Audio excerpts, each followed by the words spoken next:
Good morning to all of you. दिनै आंनि बे भिडिअखौ नोंथांमोननिसिम बेनिखायनो लाबोनाय जादों नोंथांमोना जाहाथे मोगथां जिउआव जायखौ इंराजियाव होनो रियेल लाइफ आरो एसामिसाव होनो बास्तब जीवन बे रियेल लाइफआव माने मोगथां जिउआव मानसिया थांना थानोब्ला माबायदि खामानि मावनानै जौगासार जानो हायो आं बिनि सायाव दिनै बे टपिकनि सायाव आं बे भिडिअखौ लाबोनाय जादों मानसिया जेखौखि मावनो गोसो जाया सोरबा बिजनेस खालामनायानो जा सोरबा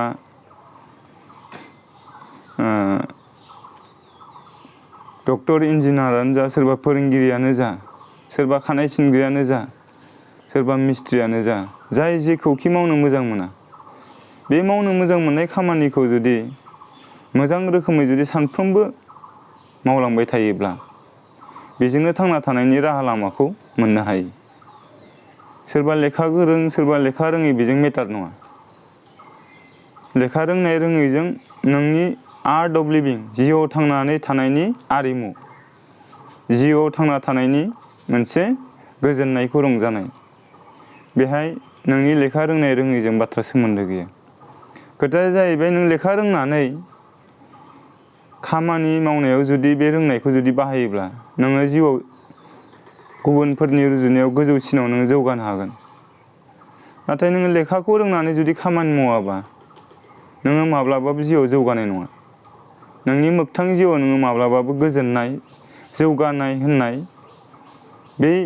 जिरादखौ नोङो इन्जय खालामलांनो हानाय नङा ओंखायनो जोङो गियान मोननायजों लोगोसे बे गियानखौ खामानि मावनायाव बाहायनो हानांगोन होमबासो जों जिउआव थांना थानायनि राहा लामाखौ जों मोननो हागोन मालायनि थाखाय नोंथाङा थुलुंगानि फुंखा जागोन थारमाने ओंखायनो जेब्लायबो मा खालामनांगौ गाव जि खामानिखौ मावदों बे खामानिखौ मोजां मोननांगौ मोजाङै मावनो थाखाय सम होनांगौ होमबानो जोङो मा खालामनो हायो बै खामानियाव जौगानो हायो आरो बेजोंनो नोंनि न'खर संसार बेखौ दैदेनलांनो हानाय राहा लामाया जानानै फैयो दा एज फर एग्जाम्पल आंनि खामानिया जाहैबाय मा फोरोंनो मोजां मोनो आं फोरोंनो मोजां मोननायखायनो दिनै बेयावनो समखौ होनायनि थाखाय दिनै नैबे अबस्थासिम सफैनो हादों दा नै बे फरायसुला आरो फरायसुलिफोरखौ आङो नंबाबो नङाबाबो जाबाबो जायाबाबो फोरोंनायनि इन्टारेस्ट दं नालाय आं फोरोङोमोन बे इन्टारेस्टआ थानायखायनो आङो बेखौ दिनैसिम नागाराखै थारमाने फोरोंनाय होननाय बे खामानिखौ आं दिनैसिम नागाराखै नागारैनि थाखाय आङो दिनै खोब मोजां रोखोमै जिउआव थांना थानायनि बे आर्ट अफ लिभिंखौ आङो सोरनिबा थाखाय पारफेक्ट मोजां होननानै बुंजायाबाबो आंदि जिउआव थांना थानो हानायनि मोनसे राहा लामा बानायनो हादों बेयो मोनसे एग्जाम्पल होयो माने बबेबा खामानिखौ नोङो जुदि मोजां रोखोमै मावनो थाखाय इन्टारेस्ट होनानै जुदि मावबाय थायोब्ला नों बेजोंनो जिउखौ दैदेननो हानाय राहा लामाया जाना फैयो दा आंनि बेलायाव बे जादों आरो आंबोथ' बिदिनो फरायनायाव बारा खोब मोजां नंसोआमोन नाथाय फरायनायाव मोजां नङाबाबो आं जिखिनि थारमाने सोलोङो बेखौ आं रोंनो थाखाय सोलोङोमोन आरो दा बे रोंनो थाखाय मिन्थिनो थाखाय सोलोंनायनि थाखायनो आं किसु कनसेप्टफोरखौ आङो क्लियार जानो हादोंमोन आरो बे क्लियार जानो हानाय बे नलेजखौ आङो मालायनो होनो हानायनि थाखाय फरायफुबाय थानाय फरायसुला फरायसुलिफोरनो होनो हानायनि थाखाय आंनि फोरोंथाइ होनाय बे हाबाफारियाव आन्थोर ज'आजासे फरायसुला फरायसुलिफ्रा सोलोंथाइखौ लानो फैगासिनो दङ आरो सोलोंथाइखौ लाबोगासिनोबो दङ 19 बोसोर जाबाय आङो बे शिक्षाजों जड़ित गोनां नैबे इनस्टिट्युट सानजारां रोदोम बोसोनसालि होननाय बे फरायसालिया 2003 मायथाइयाव गायसनजादोंमोन बिनि सिगाङावनो आङो टिउसन सासे टिउटर हिसाबै रेनबो इंलिश स्कुल ओमफ्राय बिदिनो मरिपारा इउएन एकाडेमियाव जाय समाव आङो खामानि मावदोंमोन बे समाव बे फरायसालिनि मुङा सानजारें आर्टसिन सोलोंसालिसोमोन। दा बेखौ इउएन एकाडेमि मुङै आपग्रेडेसन खालामबाय। बिनि उनाव आङो आश्रमावबो हाबदोंमोन, मागुरमारि कलबारि होननाय बे आश्रमाव बै समाव भेन्सारमोन आरो। दा बिदिनो बैफोर फरायसालियाव फोरोंथाइ होबोनायजों लोगोसे आं टिउसनखौ खालामबोबाय थादोंमोन। बेनि उनावसो 2003 मायथाइयाव आंनि बेक्तिगत बे प्राइभेट स्कुलखौ आं गायसनना लादों आरो। दा बेबायदि फोरोंनाय हाबाखौ आङो खालामबोबाय थानायनि थाखाय आङो फोरोंनायखौनो फोरोंबाय थानाय जायो नालाय सानफ्रामबो। 10नि जेनेरेल मेथामेटिक्स मोनसे ग्रुपआ जोब्बाथाय आरो गुबुन मोनसे ग्रुपनो फोरोंथाइखौ होनाय जायो। बिदिनो साइन्सखौबो आं फोरोंथाइ होयो। आङो क्लास 10सिम जिखिनि थारमाने एक्वायार खालामनानै मोनदों आरो जिखिनि कनसेप्टखौ आं मोनबोदों स्टाडि खालामनानै, बेखौ आङो मेनटेन खालामोमोन आरो। मेथ्सआनो जा, इंलिसानो जा, एडभान्स मेथामेटिक्सआनो जा आरो इंलिसानो जा एबा इंलिस ग्रामारानो जा, बेखौ आङो मेनटेन खालामबोबाय थायोमोन आरो। दा बेखौ ग्रुप वाइसआव फोरोंबोबाय थानायावनो मा जाहैबाय, टेन्सनि कनसेप्ट क्लियार जाबाय, मेथ्सनि एलजेब्रानि कनसेप्टआ क्लियार जाबाय, बिदिनो इंलिस ग्रामारनि कनसेप्टआ टार्म्सफ्रा दिनैनि थारिखआव खोब एक्सपार्ट जानो हायाखैबाबो जि मोनसे थारमाने आङो फरायसाफोरनो होनो हानाय बे सक्तिखौ आङो जौगाहोनानै लानो हादों आरो। दा बे आंनि बेक्तिगत बाथ्रा। नोंथांमोना साननाङा गावखौनो बिराद बाख्नायनानै लानाय मानाय, खिन्थु आंदि बेबायदि खामानिखौ मावनानै दिनै थांना थानो हानायनि मोनसे राहा लामाखौ बानायना लाबाय, बेसे गिदिर बाथ्रा थारमाने। नोंथांमोननि थाखाय सोरनिबा थाखाय गिदिर बाथ्रा नङा बेयो थारमाने। आं बायदि सासे खथिराम बाथिराम जाय मानसिया मेट्रिकखौ सेकेन्ड डिभिजनावसो पास जादोंमोन 1996आव, मात्र 45% लानानै। साइन्सआव फरायनानै फार्स्ट इयाराव खेबसे फेल जादोंमोन। हायार सेकेन्डारिखौ आङो फाइनालखौ खेबबा होनानैसो आं पास जादोंमोन। हायार सेकेन्डारि फाइनालखौ आं खेबबा होनानैबो पास जानो हायाखिसै थारमाने। खेबबा होनानैबो फेल जानायनि उनावसो आङो गरेस्वर कलेजाव आङो आर्ट्सआव आरो फार्स्ट इयारनिफ्राय एडमिसन लाना फरायदोंमोन। दा बे मानसिया खोब मोजां रोखोमै गावनि जिउखौ बानायनानै लानो हायाखैबाबोथ' आङो 2009 मायथाइयाव BA थामहिनबा ग्रेजुवेसनखौ आङो पास खालामनानै सासे गावखौनो सोरबाया गनायनोबो हानाय, सोरबाया गनायाबो जानो हानाय थारमाने। खिन्थु आङो गावखौनो सासे फोरोंगिरि हिसाबै गावखौ बानायना लादों आरो थारमाने। जायफोरा आंजों मोजां मोननानै सोलोंथाइखौ लाफैगासिनो दङ, बैसोरबादि फरायसुला, बैसोरबायदि गारजेननि थाखाय आङो फोरोंगिरि आरो। दा बे 2009 मायथाइयाव जेब्ला BA पास जायो अब्ला आङो मा खालामबाय, गुवाहाटि इउनिभारसिटियाव बड' आयदायाव मास्टार डिग्रि खालामबाय दंमोन। बे समावनो आङो बे मास्टार डिग्रि खालामबाय थानाय समावनो 2012 मायथाइयाव गिबि खेबनि थाखाय टेट आनजाद जादोंमोन। बे टेट आनजादाव आङो मा खालामनो हादोंमोन, उथ्रिसार जानो हादोंमोन आरो। उथ्रिसार जानानै आङो LP आरो ME मोननैबो आयदानि मोननैबो आनजाद, फोरोंगिरिनि बे सायख'थाय आनजादाव आङो उथ्रिसार जानानै गभर्नमेन्ट जब मोननो थाखाय आङो सुबिदा मोनदोंमोन आरो। दा होमबा नायदो, जायनि आर्लि एकाडेमिक केरियारा फुल अफ फेइलुर्स, फेल जानायजोंनो बुंफबनाय। दा बेबायदि मानसिया जुदि टेटआव पास जानानै मास्टार साख्रि मोननो हायोबा, होमबाथ' नोंथांमोनाथ' आङो फरिखायाव मोननाय नम्बर,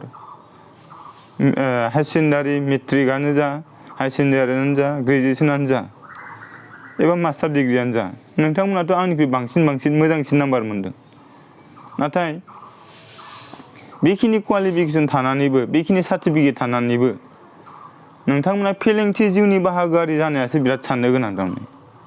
ओंखायनो एसे गावखौ रियेलाइज खालाम थारमाने। नोङो गाव बबे खामानिनि थाखाय थारमाने जैग' बबे खामानियाव नोङो मा उदायो बे खामानिखौ नोङो मा बासिनानै ला थारमाने आरो बे खामानिखौ बासिनानै मा खालाम बेयाव फुल टाइमखौ हो थारमाने हार्ड लेबारखौ मेनटेन खालामनानै बिसासखौ सिगाङाव दोननानै सुप्रिम सेक्रिफाइस माने बावसोमनायनि गेजेरजों बे खामानियाव सम हो नोंथाङाबो बेजोंनो मा नोंनि जिउनि थांना थानायनि राहा लामाखौ मोननो हागोन दिनैनि समावथ' सरकारि साख्रि मोननायाथ' बहुद गोब्राब बाथ्रा थारमाने नाथाय सरकारि साख्रि मोननाया बिराद गोरलैबो बाथ्रा बबेबा साख्रिखौ मोननो थाखाय नोंनो जिखिनि क्वालिटि नांगौ बेखौ नोङो डेभेलप खालामना ला अट'मेटिक नोंनि थाखाय मोनसे नङा मोननै नङा मोनथाम सुबिदाया फैगोन आरो दा मात्र जोङो मा जिखिनि नांगौ मेटेल जिखिनि नांगौ क्वालिटि बेखौ जों डेभेलप खालामनानै लानो हायैयावसो जोङो मा किसुमान सुबिदाया फैबाबो जों लानो हाया जायो आरो नोङो BA MA पास जाबा मालाय मा जानो नोङो जुदि नकल लानानै जुदि पास जानायबा नोङो साख्रि मोनखानाय नङा साख्रिनि इन्टारभिउ नों पास खालामनो हाखानाय नङा ओंखायनो मा खालामनांगोन सार्टिफिकेट डिग्री मार्कशीट माने नम्बर बेजों लोगोसे नोंनि क्वालिफिकेसनजों लोगोसे नोंनि क्वालिटि नोंनि सोलोंथाइ लानायनि बे क्वालिटिखौबो नोङो मा खालामनांगोन जौगानायनि बेलायाव नाजानांगोन होमबासो नोङो मोगथां जिउआव थांना थानायनि राहा लामा नागिरनानै मोननाया सुबिदा जागोन जाय टाइमाव जोङो टेट परिखा होदों बे टाइमाव मात्र जोङो 1400नि मादाव 700 जनल' पास जादों परिखाखौ होग्रायाथ' बहुद दंमोन थारमाने पस्टआ दङ 1400 नाथाय बै पस्टखौ फिलआप खालामनो थाखाय मात्र 700ल'सो पास जादों मात्र 700 पस्टआनो मा भेकेन्ट थाफिनबाय होमबा नोङो माबे बिथिङाव बुंनो फरायबाबो साख्रि मोना होननानै नोंहासो पास खालामनो हायाखै टेटखौ पास खालामनो हायैखाय नोङो मा गोग्लैना थानाय पस्टखौ नोङो मोननो सुबिदा जायाखै बे जाहैबाय 2012 सननि बाथ्रा दा खिन्थु आरो टेट पास जानाया गोबां एभेलेबेल दङसै खिन्थु जाय समाव जोङो पास जादोंमोन आरो जाय समाव जों एग्जामखौ होदोंमोन बे समावथ' मा टिचारनिख्रुइ भेकेन्ट पस्टआसो थारमाने मा बारा जाना दंमोन आरो होमबा नों मा बिथिङाव बुंनो हायो फरायबाबो साख्रि मोना होननानै पासखौ जुदि नोङो पास खालामनो हानायमोनबा निस्सय नोंबो मोनगौमोन ओंखायनो क्वालिफिकेसनल' नङा थारमाने एकाडेमिक केरियार दानायजोंल' नङा थारमाने नोंनि एकाडेमिक केरियार दानायजों लोगोसे नोंनि सार्टिफिकेटजों लोगोसे नोंनि मोजां आनजादाव मोजां नम्बर मोननायजों लोगोसे नोंनि क्वालिटि नोंनि रोंनाय बे रोंनायखौबो नों जौगाहोनांगोन नङाबा हले मोगथां जिउआव नोङो फेलेंथि जिउनि बाहागोआरि जाहैनांनायनि अनगायै नों जेबो जानाय नङा थारमाने ओंखायनो आङो दिनैनि फरायबाय थानाय फरायसुला फरायसुलिखौ आं खावलायो जाहाथे क्वालिफिकेसनजों लोगोसे क्वालिटि गुन बेखौ जौगाहोनायनि बेलायाव फकास खालामनानै गावबा गावनि जार्नि अफ एकाडेमिक केरियार माने सोलोंथाइ आरजिनायनि दावबायनाय बेखौ मोजां रोखोमै दैदेनो जाहाथे जिउआव आर्ट अफ लिभिंखौ ओंथि गोनाङै मिनिंफुलि इन्जय खालामलांनो हायो आंथ' जेने थेनेसो होनो मोन्दों टेट परिखाखौ मानोना आङो हायार सेकेन्डारियाव 36 ना मा पारसेन्टल'सो एलपिनि आन्था होयोबाथ' आङो होनो मोना ग्रेजुवेसनावबो बिदिनो 36, 37 बेबायदिल'सो आरो खिन्थु मोनसे गाइडलाइन होबाय एनि ग्रेजुवेटआनो बथ एलपि एन्ड एमइ मोननैखौबो एपियार जानो हागोन होननानै गाइडलाइन होनायनि थाखाय आङो टेटखौ होनो मोन्दों नङाबाथ' आं होनो मोनामोन आंनि मा क्वालिफिकेसना थिग नङा खिन्थु आंहा मा क्वालिटिखौ आं डेभेलप खालामनानै लानायनि थाखाय नङाबाबो सानफ्रोमबो टिउसन फोरोंथाय होबाय थानायनि थाखाय मेथ्सनि इंलिसनि साइन्सनि एडभान्स मेथामेटिक्सनि इंलिश ग्रामारनि आङो मा टेट आनजादनि थाखाय स्पेसियेल स्टाडि खालामाब्लाबो आङो 80% टेट आनजादनि थाखाय बै फोरोंथाय होनायावनो रेडि जानानै थाखानाय बायदि जादोंमोन थारमाने आं मिथियाखैमोन बेबायदि मोनसे फरिखा जानानै मानसिफोरखौ थारमाने साख्रियाव थिसनगोन बेखिनि बाथ्राखौ आंबो मिथियामोन थारमाने खिन्थु मिथिजासे आङो खामानियाव फैया बेखौ आं सानाखै मात्र आङो मा जि रोंगौ बेखौ आं मालायनो होदों बेखिनि खामानिखौ आं मावबाय थादों आरो दा बे खामानि मावनायानो मोनसे दिनै आङो 2012 सनाव मोननै सुबिदा लानायाव हेफाजाब जादों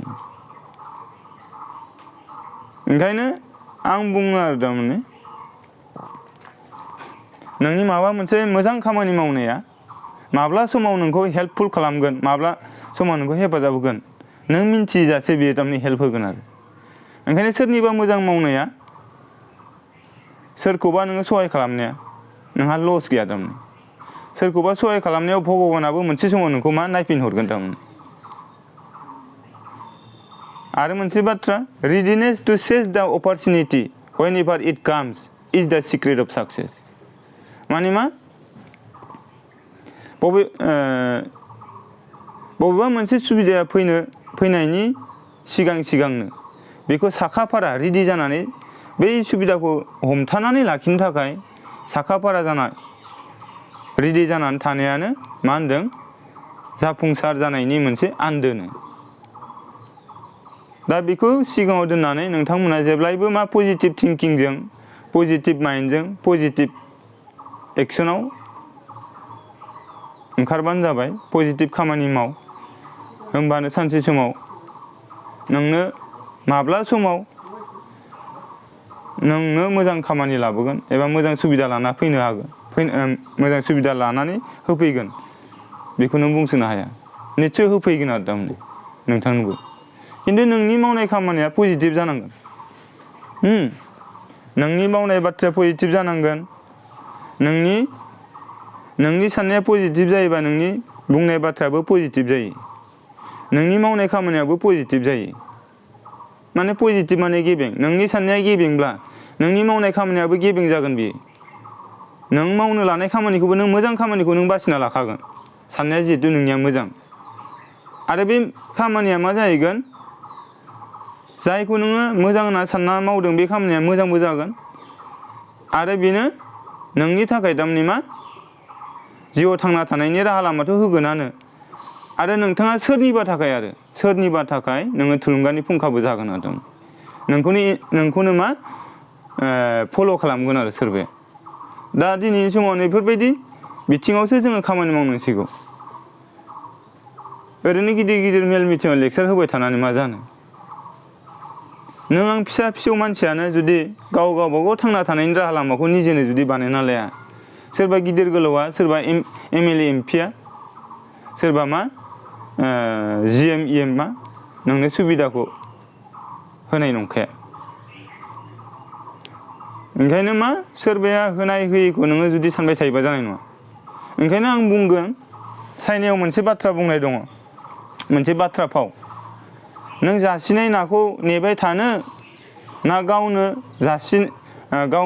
ना हमनानै जानो सोलोंनो सोरबाया जासिफैनाय नायाबा फिसा जायो ना गिदिर जायो नों जानो लुबैनाय नाबा होफैगोन ना होफैया बेखौथ' नों बुंनो हायाना आरो सोरबाया जासिफैयाबो जानो हागौ नों बेखौ नेस्लायस्लाय नों माबायदियै ना हमनानै जानो हायो बामि नाखौ माबायदि हमो बोथिया नाखौ माबायदि हमो बारलि नाखौ माबायदि जायगायाव मोनो बेफोरखौ हमनानै जानो हानाय एबा हमनानै नोङो फालांगि खालामनो हानाय बाजाराव फाननो हानाय बे रोंगौथिखौ डेभेलप खालामना लायोबा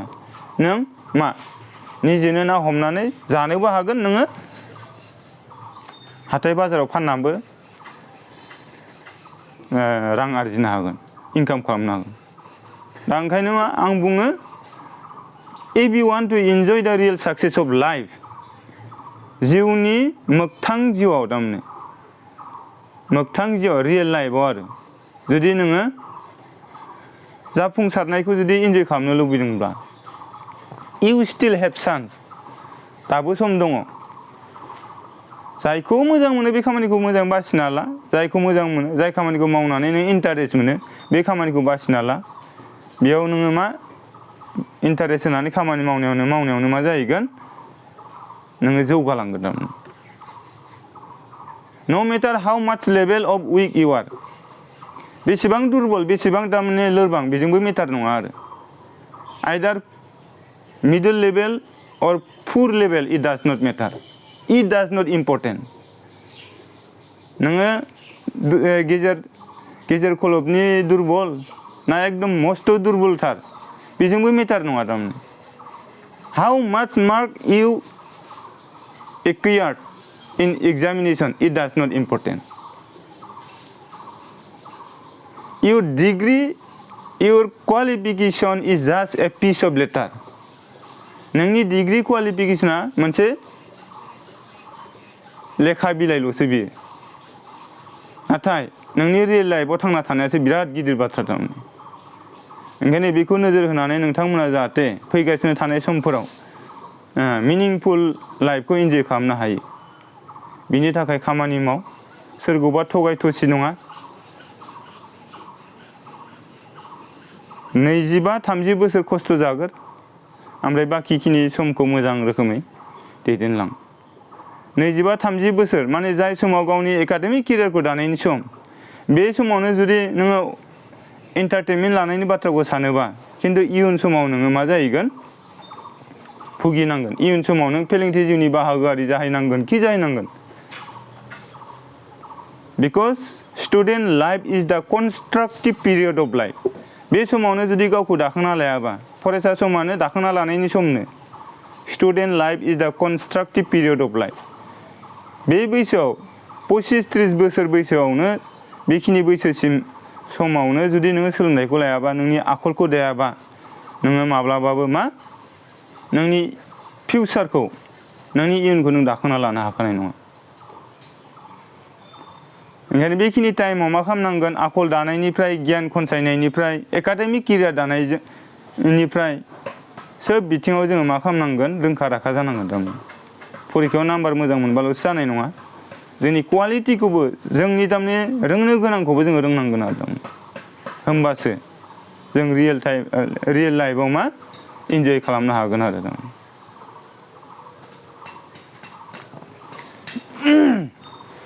दा बुङोबा गोबां खोथा आं बुंनो हायो खिन्थु खोथाया जाहैबाय बे बुंनाय बाथ्राखौ बे बुंनाय बोसोनखौ आं बुंनायल' नङा दिसन गोबां नोंथांमोनाबो सोरजोंबा सावरायलायनानै बबेबा मिटिंफ्राव मोजां लेक्सारफोरखौ खोनासंनानै एबा मोजां बिजाब फरायनानै गोबां गियान मोनदों नाथाय गियान मोनबा मालाय मा जानो गियानखौ जुदि खामानि मावनायाव बाहायाबा नों बोरै जौगानो हानो नों मोननाय गियानखौ खामानि मावनायाव बाहायथारनांगोन होमबासो नोङो मा जिउआव जौगानो हागोन थारमाने फान्थावखौ माबायदि गायो बानलुखौ माबायदि गायो नों मिथिगौ नाथाय फान्थाव गायनो बानलु गायनो रोंबा मालाय मा जानो नों फान्थावखौ गायाबा माबोरै फान्थाव फिथाइ मोननो नोंलाय बानलुखौ नोङो जुदि गायाबा रोंनानैलाय मा जानो गायनोलाय रोंगौ रोंनानैलाय मा जानो गायाबा नों माबोरै बानलु फिथाइ मोनजानो दा बेखिनि बाथ्रा आरो थारमाने जों गोबां गिदिर गिदिर खोथा बुङो नाथाय खामानि मावनायाव उदायथारा एबा खामानि मावनायाव थारमाने बाहाया बे बुंनाय बाथ्राखौ बुंनाय बोसोन गियानफोरखौ बिनि थाखायनो जोङो मा जिउआव जाफुंसार जानो हाया ओंखायनो be like a boatman but not like a pandit सासे नावरिया बायदि जा नाथाय सासे पण्डित बायदि जा सासे नावरिया बायदि जा नाथाय सासे पण्डित बायदि दाजा because Pandit knows everything but cannot swim in the river. But boatman knows nothing but can swim in the river. माने मा नावरियाया मा सासे नावरिया बायदि जानो होदां पण्डित बायदि जानो हायाखै मानोना नावरियाया जेबो रोङा जानो हागौ नाथाय बियो मा दैयाव सानस्रिनो रोङो पण्डितआ सोब खौरांखौनो मिन्थिगौ नाथाय बियो दैयाव सानस्रिनो रोङा दा बे बाथ्राखौ एनालाइज खालाम रियेल लाइफआव जाहाथे जाफुंसार जिउनि बाहागोआरि जानो हायो बेखिनिखौ आं मिजिं लाखिनानै नोंथांमोननिसिम दिनैनि बे सावरायनाय बे भिडिअनि गेजेरजों आंनि फोरमायनो गोनां खोथा एबा आंनि जिखिनि थारमाने मा एक्सपिरियेन्सजों आं जिखिनि मोन्दांथि जादों बे मोन्दांथिखौ फोरमायनाय बे मोन्दांथि फोरमायनायखौ आं एसेयावनो दोनबाय। लोगोसे नोंथांमोनखौ खावलायबाय जाहाथे जोंनि बर' समाजाव जाखांफुनाय लाइमोनानो जा खामानि गैयै सुबुंफोर बिथांमोनहा जाहाथे गाव गावनि लाइफखौ रियेलाइज खालामफिननो हायो, गावखौ सानखांफिननो हायो, सानखांफिननानै खामानि मावनायाव गोसो होनो थाखाय इनार्जि मोनो, बेखौ बिथा दोननानै नोंथांमोना आंनि बे चेनेलखौ बिस्थिराम नार्जारी बे चेनेलखौ साबस्क्राइब खालाम, लाइक खालाम आरो लोगोसे शेयार खालाम आरो अननानै माखासे गोरोन्थिफोरनि थाखाय कमेन्टआव साजेसन हरबानो जाहैबाय। मानसिया खामानि मावबा गोरोन्थि जाखायो, बे गोरोन्थिखौ जाहाथे सुद्रायनो थाखाय चान्स मोनो, बिनि थाखाय नोंथांमोना कमेन्ट बक्सआव कमेन्ट हरबानो जाहैबाय आरो। Thank you.